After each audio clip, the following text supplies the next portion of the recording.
I'll start with this one here. This is our quarterfinal game against Duke. Oh, yeah? Oh, that was a favorite. That's the game right before we went to play UVA, so you would have that. I want to give you, this is our semifinal game, actually, to go to the Final Four, where we were South-Region champs. That was against Duke also. This is the one that we went to the Final Four. Yeah. And then here, I think you'll really like this one, because where am I gonna put this we've been waiting on this one since 1987. Yeah. And here's the tournament championship. We are the champions, and against Carolina, who you spoke about a little bit. Just a little bit. Just a little bit. Why am I in the left chair? That's what I want to know. Well, do you normally sit in the left chair? I'm normally right there. Right, because the way this is going to work, see, is I'm interviewing you. I know. I'm worried about So that. we're switching it up.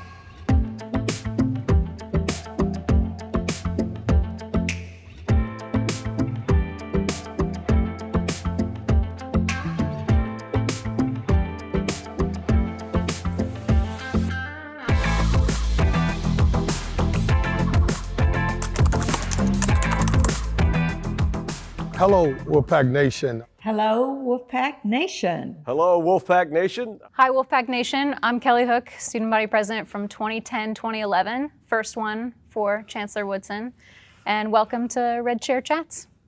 Well, Kelly, it's great to see you. It's great to see you also. Are you excited to be interviewed, or does it feel a little weird being in that chair? It feels very weird. Yeah. And particularly because, it's been a while.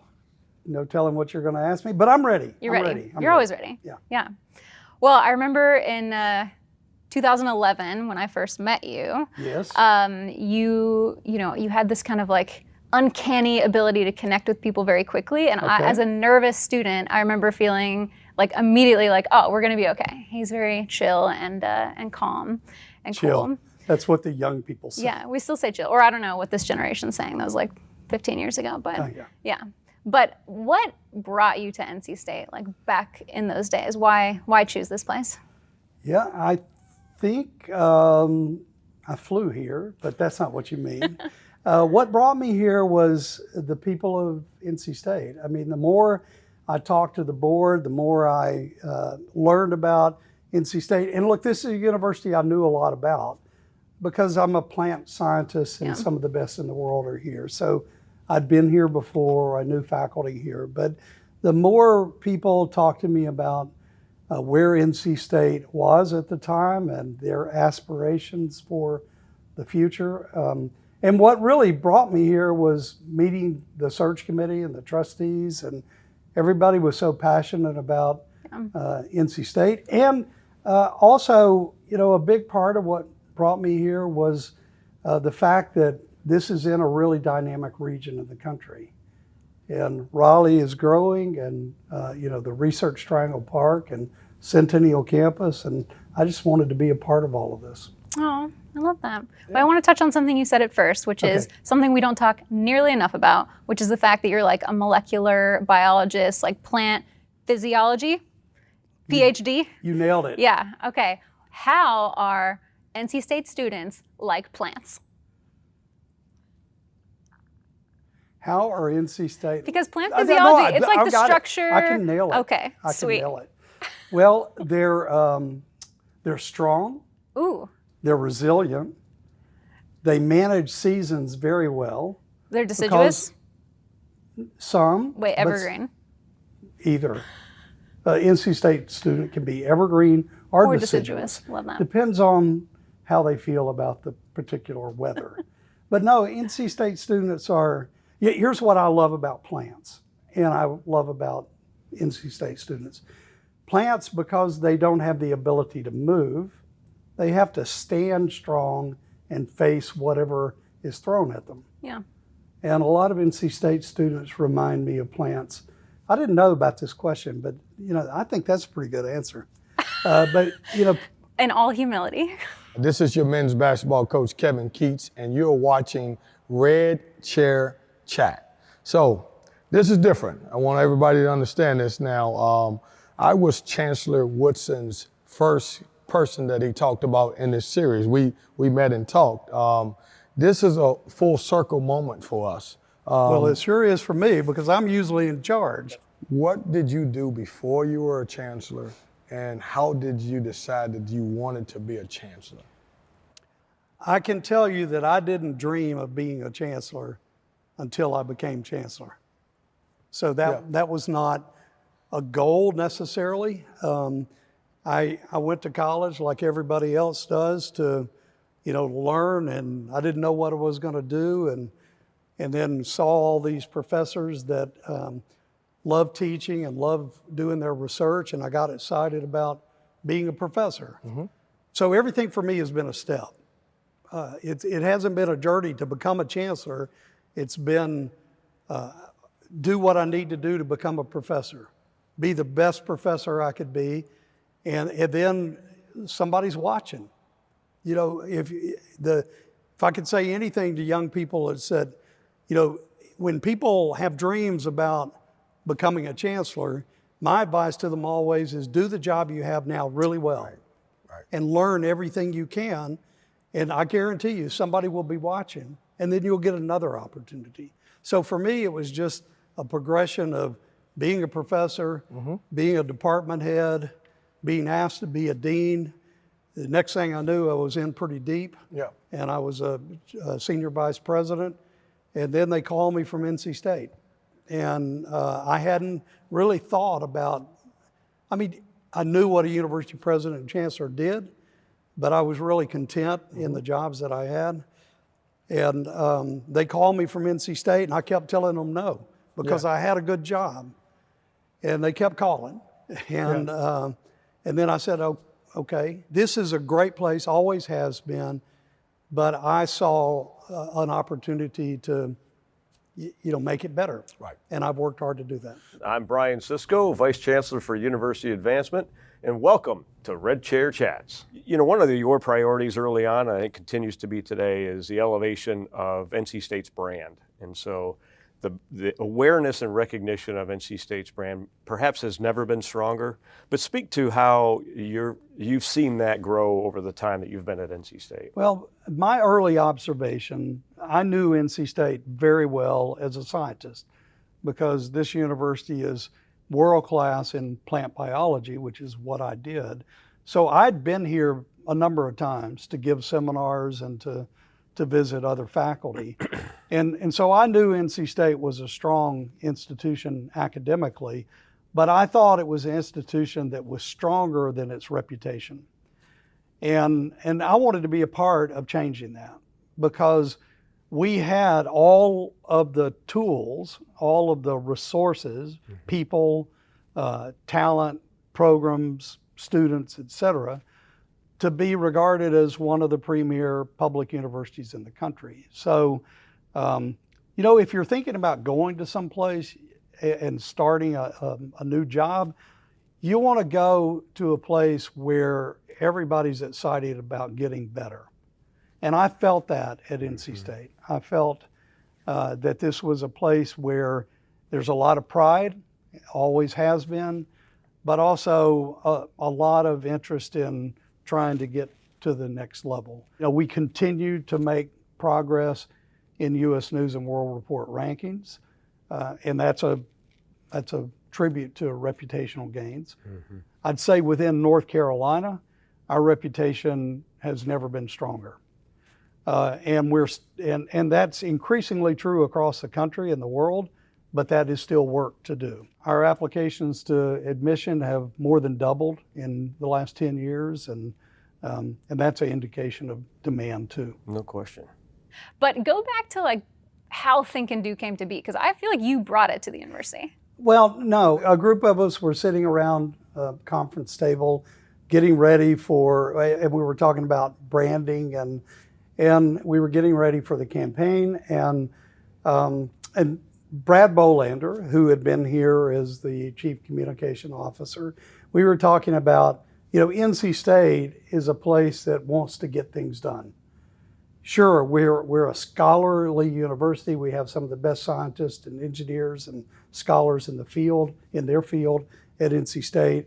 But for us, we don't feel like we're complete unless something happens, unless a product is made or something is commercialized or built.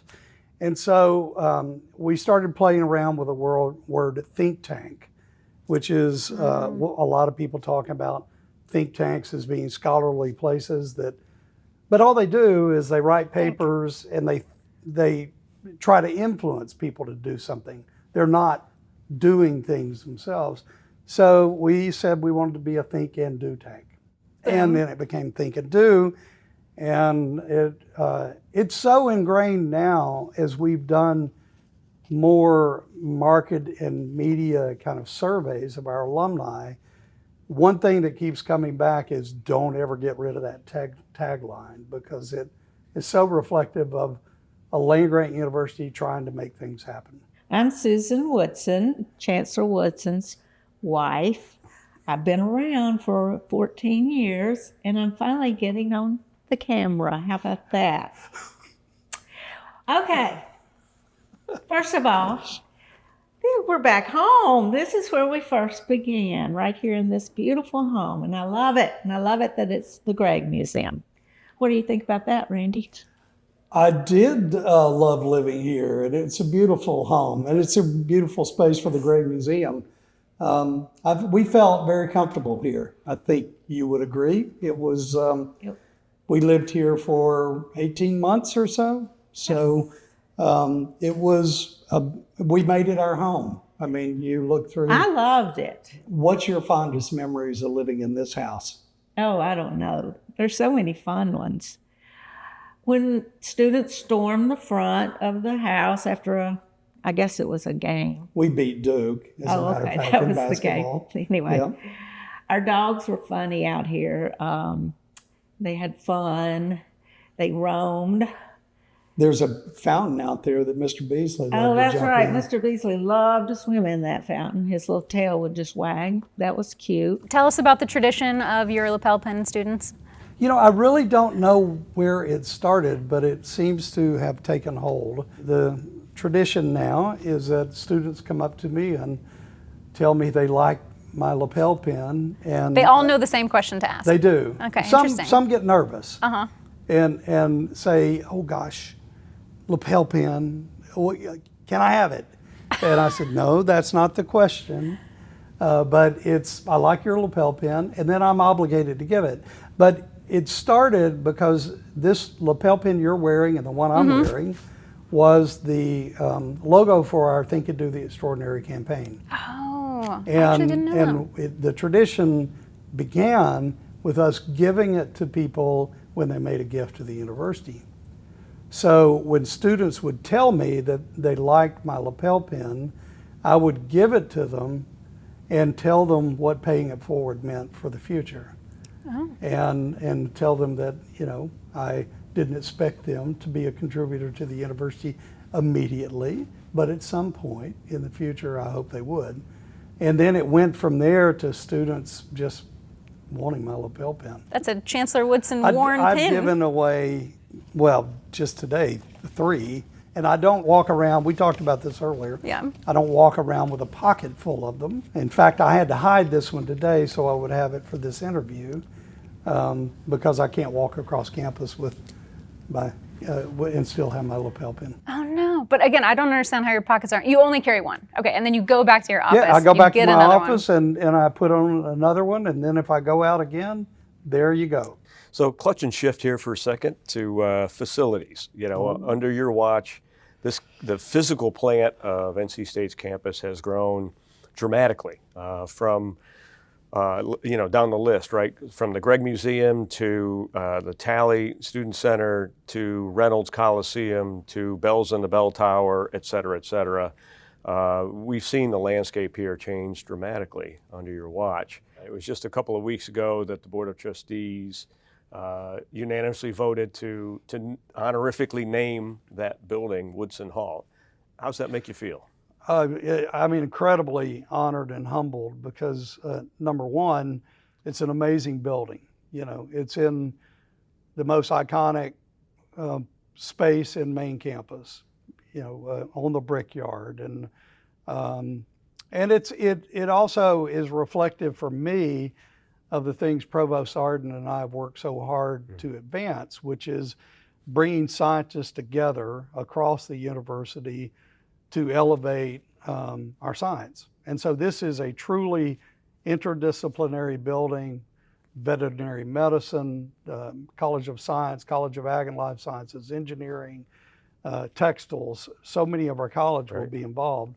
And so it's an honor for me to have my name on such a building. Well, it's a fitting tribute for sure to your legacy at NC State, your legacy as a scientist. The connection to that building makes all the sense in the world. So, since I'm asked you to ask me a question, you know, you've been interviewed enough. I want you to interview me.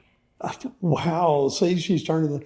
So tell me, what are you most proud of at NC State?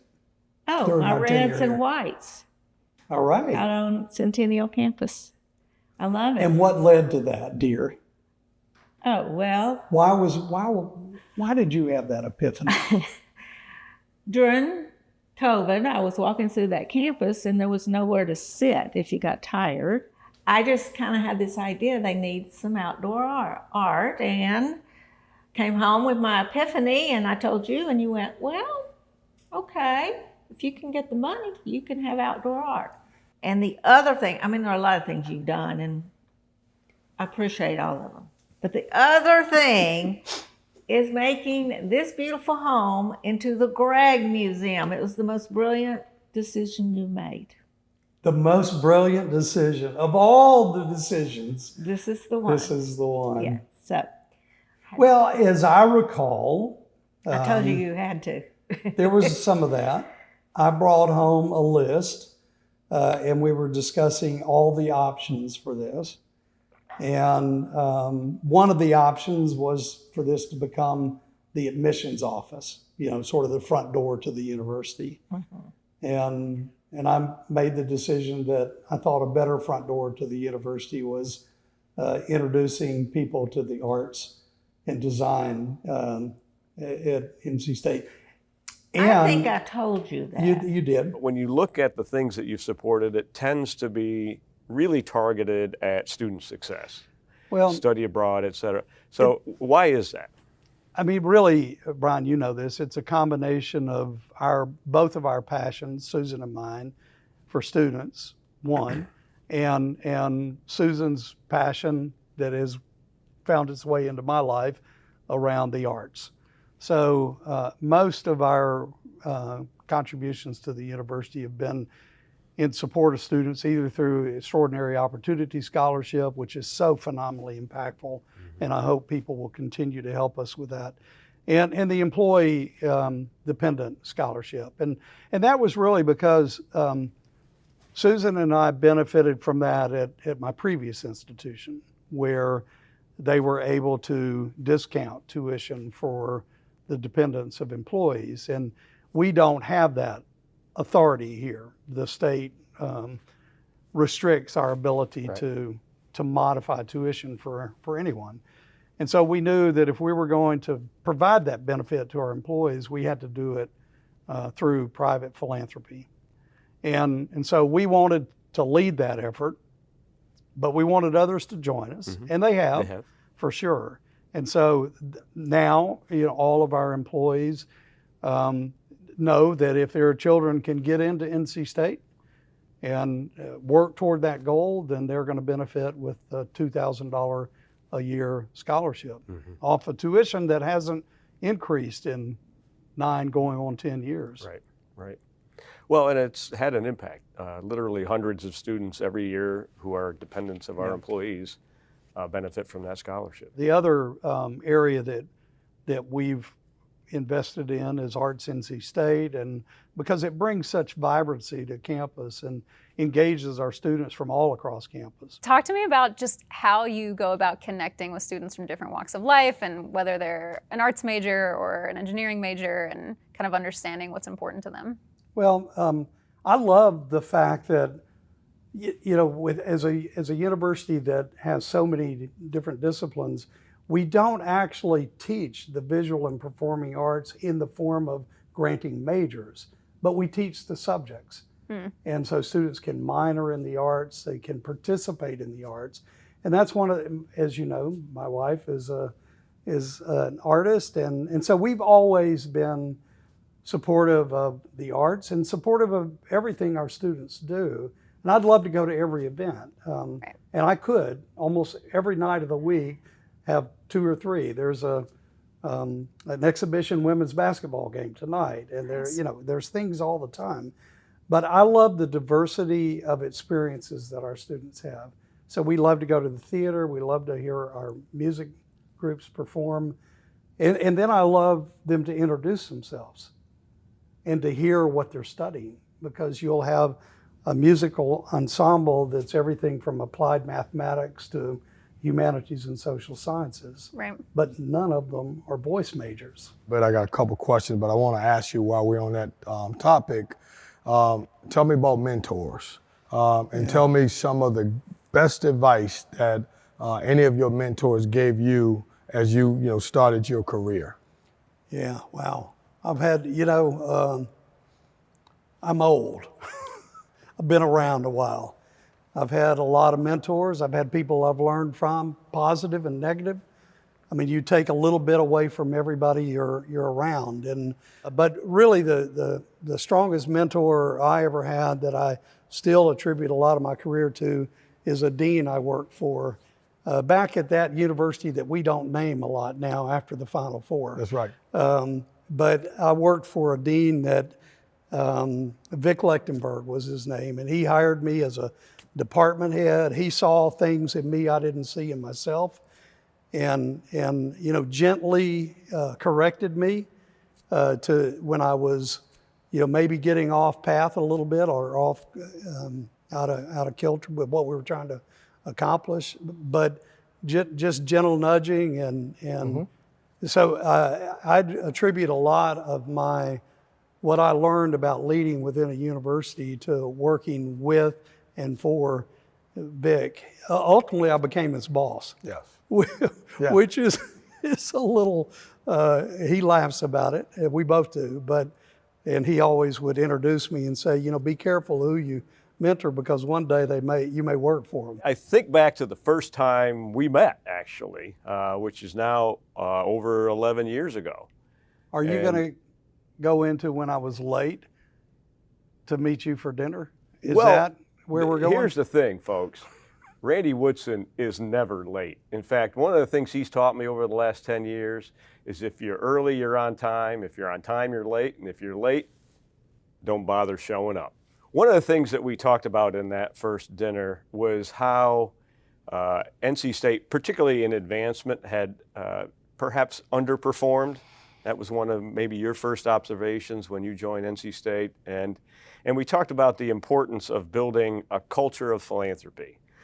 Talk for a minute about your view of what is a culture of philanthropy, what defines it, what are the key elements? Early observation for me was that we didn't have the level of endowment, for example, that many of our competitors did. Mm-hmm. And when you think about the ability to recruit and support the best students, to make sure you can recruit and retain the best faculty, and have the kind of infrastructure on a campus that you need to be a world-class institution, I knew that had to change. And I think for a long time, NC State, we're well supported by the people in North Carolina, and that continues to today.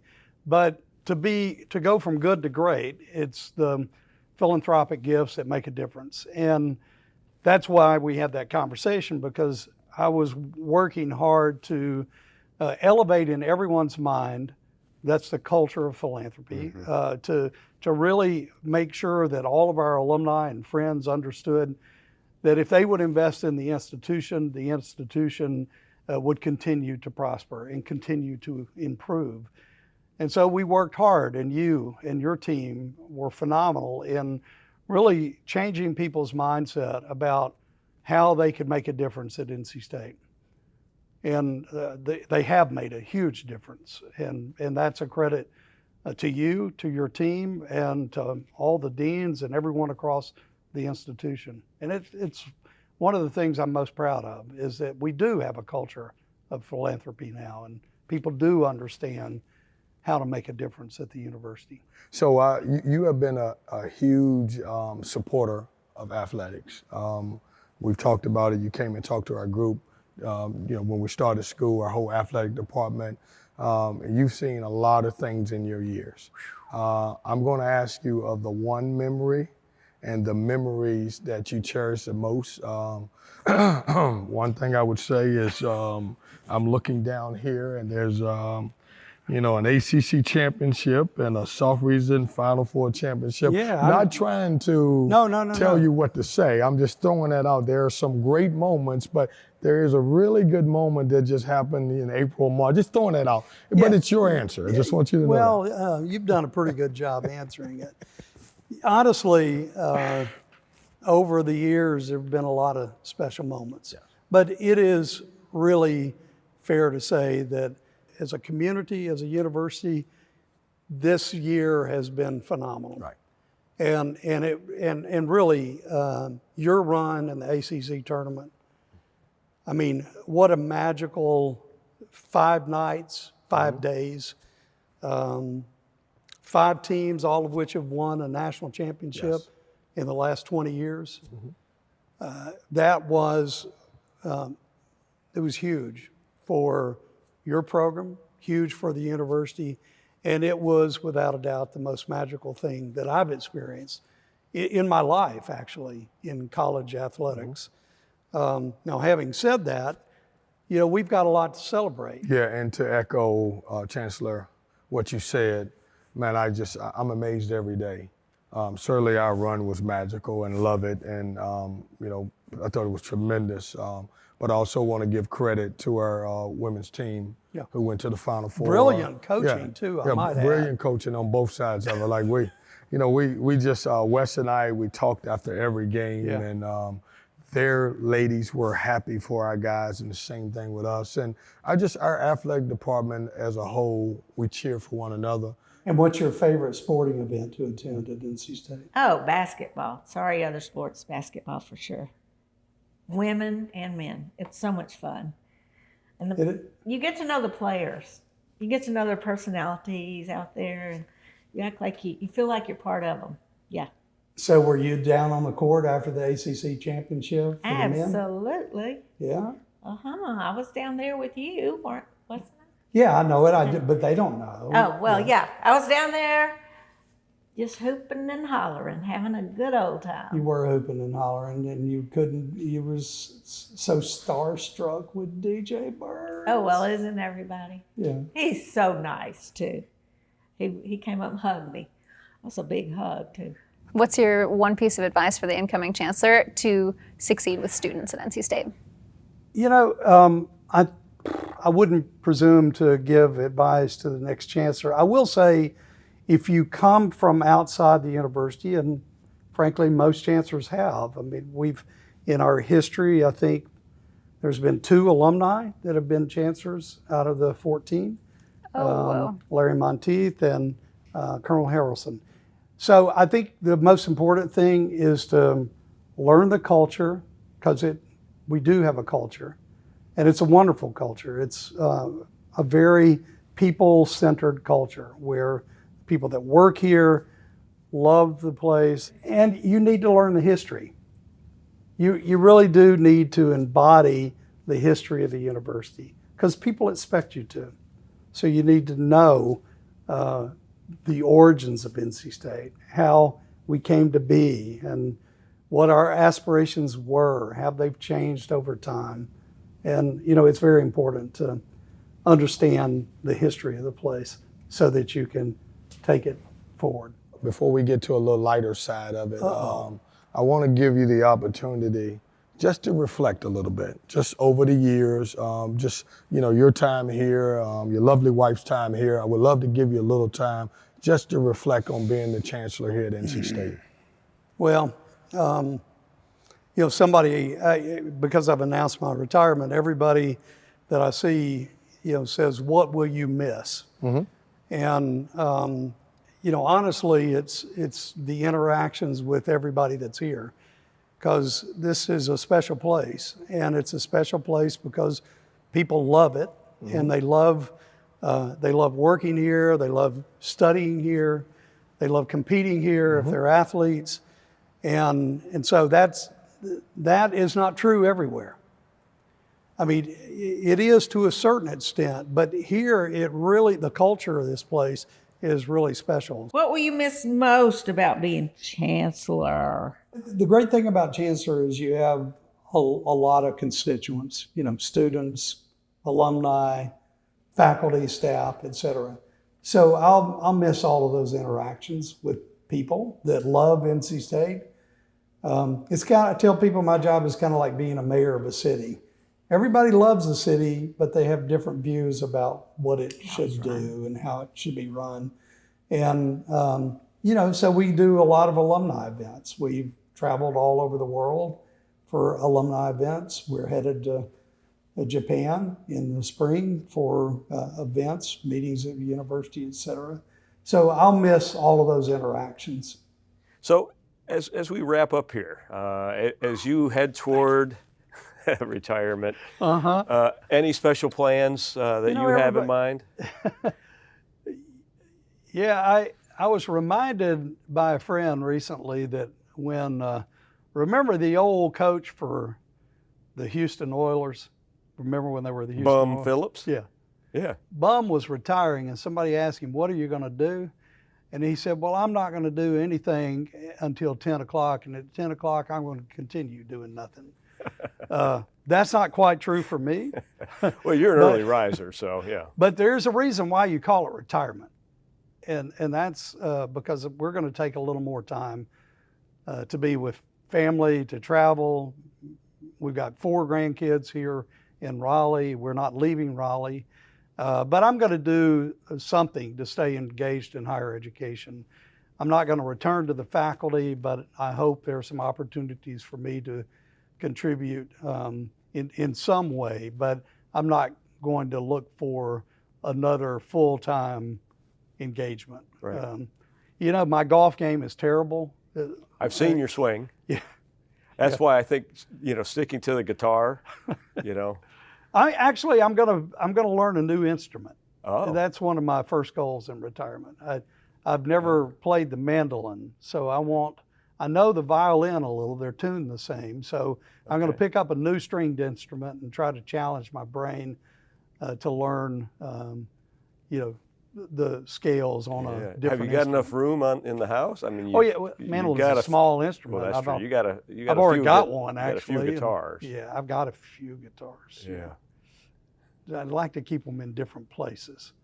That way Susan doesn't know exactly how many I have. Okay, what are you listening to on your music scene? Right now? I'm listening on the radio. On the radio. I'm listening to Stapleton, Chris Stapleton Radio, which is an interesting collection of his songs and also a lot of things that inspired him. So that's reintroduced me to a lot of old rhythm and blues and soul music. So, well, you love some soul music. I do love soul music.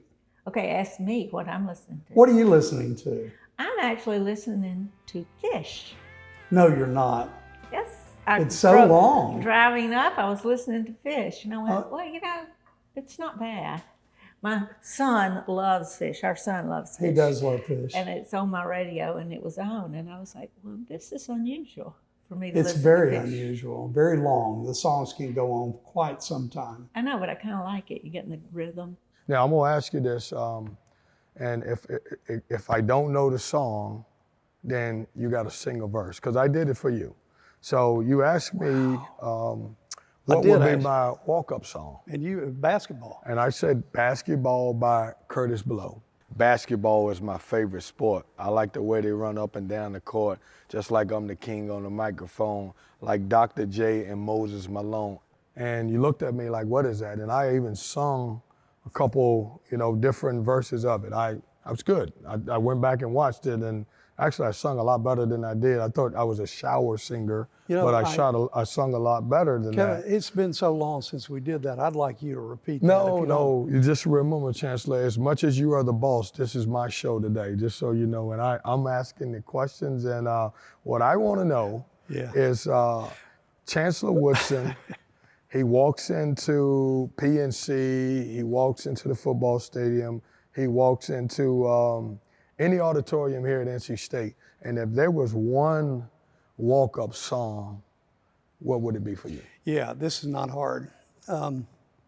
First of all, it's really important that you understand my musical taste has evolved over the years. Okay. You know, I played rock and roll guitar and played blues guitar, and then the next thing I knew, I'm playing bluegrass old-time music, which I know you listen to all the time. That's right. So I would say my walk-up song, because of my love for Raleigh, my love for this university, we play it every time at the football game, would be Wagon Wheel. Mm-hmm. And Wagon Wheel, actually, I got to tell a little story about this, because Wagon Wheel is actually a song composed by Bob Dylan and the band. Now, this is going back a long time, and they didn't have all the lyrics, and so it was just the chorus. And so Old Crow Medicine Show, which is a band out of Virginia, old-time music, great instrumentalists, put the rest of the words to it. And it goes, headed down south to the land of the pine, thumbing my way down to North Carolina, looking ahead, hoping I see headlights, you know, and headed to Raleigh, right? Yeah. So, That's good. By the way, that's good. Well, I know I speak for all of the alumni and students when I say that you have been an incredible chancellor, and we're just so excited to continue knowing you over time. And thank you for everything you've done for the university and where you've taken it. And I feel like I hear about NC State on the West Coast all the time, not just because I went there. And I feel it's in large part due to your leadership and putting us on the map in a really big way. Well, so thank you thank for you, that. Kelly. You were a great start to my career here. Thank you. Thank you for all you've done. Thank you, Brian, for everything. It's been fun. It has Really been good fun. ride. It's Susan and I feel very fortunate to be invited to join this community. Yeah. And it'll be part of us forever now. Well, I'm proud of you. Thank you, dear. Thank you for, number one, being a great sport today and letting me sit on the right side. So you guys don't know, when I came in, I sit on the right side. Chancellor was confused because very confused. on this side of it, this is where he sits to ask the questions. And That's right. I'm the guy asking the questions. So thank you for allowing me to ask you questions. Great information. I learned a lot of stuff, and I hope everybody else did. I'll leave it with this. Thank you and your lovely wife for your leadership here at NC State, and it's been great. And you know, we're going to miss you. Thank you for watching the final episode of Red Chair Chats, and go Pack. All right, everyone. Thank you, and go Pack. Go Pack. Go Pack. Go Pack.